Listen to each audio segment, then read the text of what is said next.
சுரைக்காய் அப்படின்னு சொன்னால் அது உடம்புக்கு ரொம்பவே நல்லதுங்க. அது நீர்க்காயும் கூட.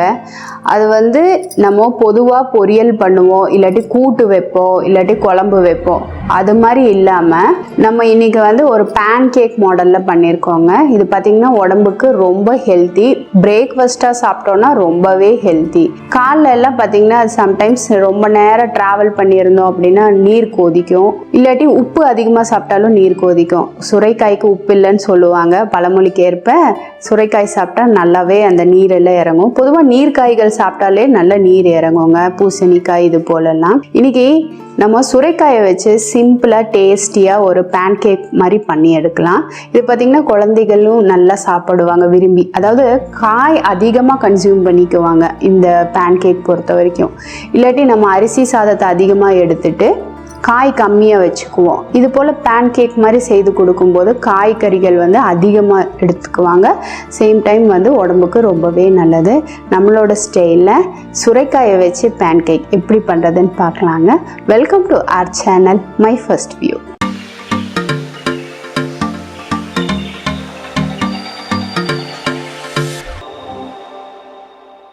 நம்ம சுரைக்காயை துருவிட்டு இருக்கோங்க. சொரைக்காயோட தோலெல்லாம் சீவிட்டு இது பார்த்தீங்கன்னா பிஞ்சாக தான் இருக்குது. அதனால நான் நடுவில் இருக்கிறது எதுவும் எடுக்க கிடையாது. முத்தலாக இருந்ததுன்னா நடுவில் இருக்கிற அந்த ஸ்பாஞ்ச் மாதிரி இருக்கிறதும் பின்ன விதைகள் எல்லாம் நீக்கிட்டு இது போல் துருவிக்கோங்க.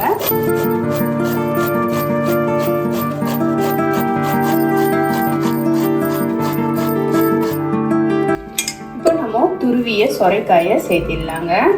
சுரைக்காய் பார்த்தீங்கன்னா உடம்புக்கு ரொம்பவே நல்லதும் கூட. இப்போ பொடியாக கட் பண்ண வெங்காயம், இது பார்த்தீங்கன்னா மீடியம் சைஸ் வெங்காயம் தான். ரொம்ப பொடியாக கட் பண்ணனால இவ்வளோ இருக்கு. அடுத்ததா ஒரு 3 பச்சை மிளகா, அதுவும் பொடியாக கட் பண்ணதை சேர்த்திடலாங்க.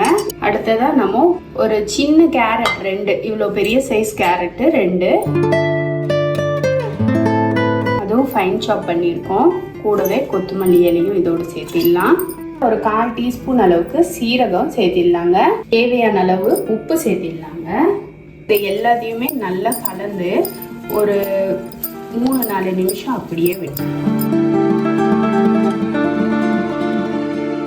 இங்கே நம்ம காரத்துக்கு மிளகாய், பச்சை மிளகாய் தான் சேர்த்திருக்கோம். நீங்க வரமிளகாய் சில்லி ஃப்ளேக்ஸ் சேர்க்கறதா இருந்தாலும் சேர்த்துக்கலாம், நல்லாவே இருக்கும்.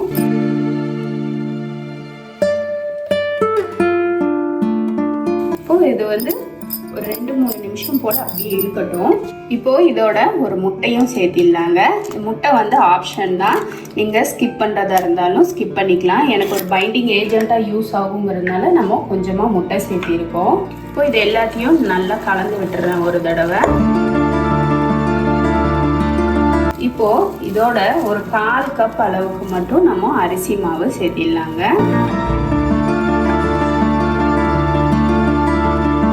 இப்போ இந்த மிக்சர் பார்த்தீங்கன்னா ரெடி ஆயிடுச்சு நமக்கு. இங்கே நம்ம ஒரு ஸ்கில்லட் வச்சிருக்கோம். இதில் லைட்டாக எண்ணெய் அப்ளை பண்ணிக்கலாம். நல்லா சிம் பண்ணிக்கலாங்க. இது காஸ்டிக்குங்கிறதுனால உங்களுக்கு ஹீட் ஈவனாக வரும். ஒன்ஸ் ஹீட் ஆயிடுச்சு அப்படின்னா நம்ம அதை சிம் பண்ணுறது தான் கரெக்டு. இப்போ பாருங்கள், இந்த அளவுக்கு மாவு எடுத்துருக்கோம். இப்போ இதை லைட்டாக தட்டி விட்டுறலாம்.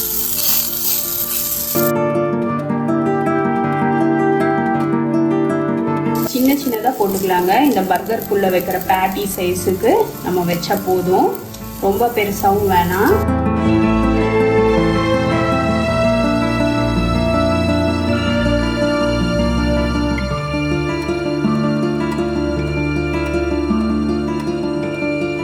இப்போ நம்ம திருப்பி போட்டுடலாங்க.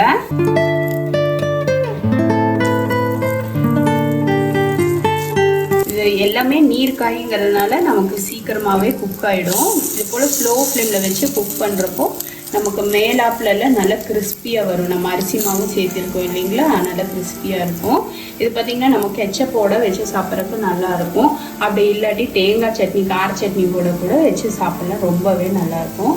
பொதுவாக சுரைக்காய்னா நம்ம பொரியல் பண்ணுவோம், கூட்டு பண்ணுவோம், இல்லை குழம்பு வைப்போம். இது மாதிரி இல்லாமல் நம்ம இது போல் குட்டி குட்டியாக செய்து தரும்போது குழந்தைகளும் நல்லா சாப்பிடுவாங்க. இதில் பார்த்திங்கன்னா காய் அதிகமாக இருக்குது, மாவு கம்மியாக இருக்குது.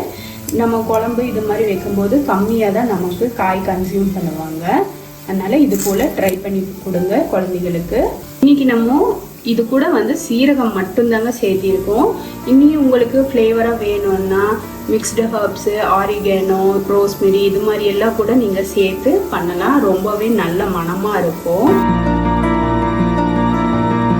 திருப்பி போட்டு ஒரு 2-3 நிமிஷம் நல்லா குக் ஆகட்டும். திரும்பவும் திருப்பி போட்டாச்சு.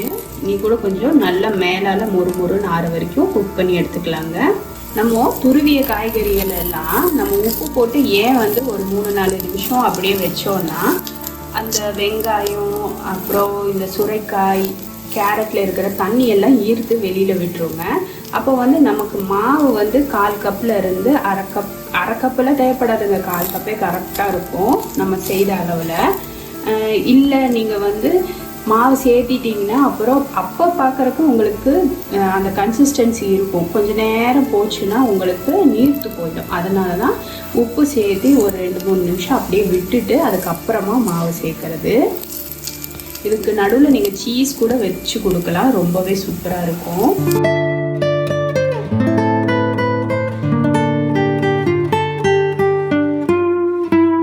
நம்ம இன்னைக்கு ஹெல்த்தியாக இருக்கணும், ஹெல்த்தி வெர்ஷனுங்கிறதுனால நம்ம இது போல் செய்திருக்கோம்.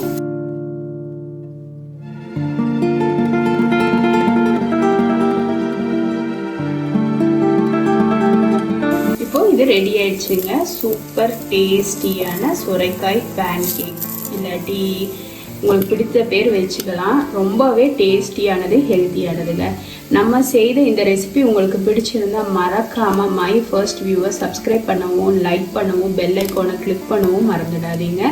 மேலும் இது போல் இன்ட்ரெஸ்டிங்கான வீடியோஸ் வேணும் அப்படின்னா கமெண்ட் செக்ஷனில் போஸ்ட் பண்ணவும் மறந்துடாதீங்க. மறக்காமல் உங்கள் வீட்டில் ட்ரை பண்ணி பார்த்துட்டு எப்படி இருக்குங்கிறத பிடிச்சாலும் பிடிக்காட்டியும் எதாக இருந்தாலும் கமெண்ட்டில் போஸ்ட் பண்ணுங்கள். இது வரைக்கும் வீடியோவை பொறுமையாக பார்த்ததுக்கு ரொம்ப ரொம்ப நன்றி ஃப்ரெண்ட்ஸ். தேங்க்யூ.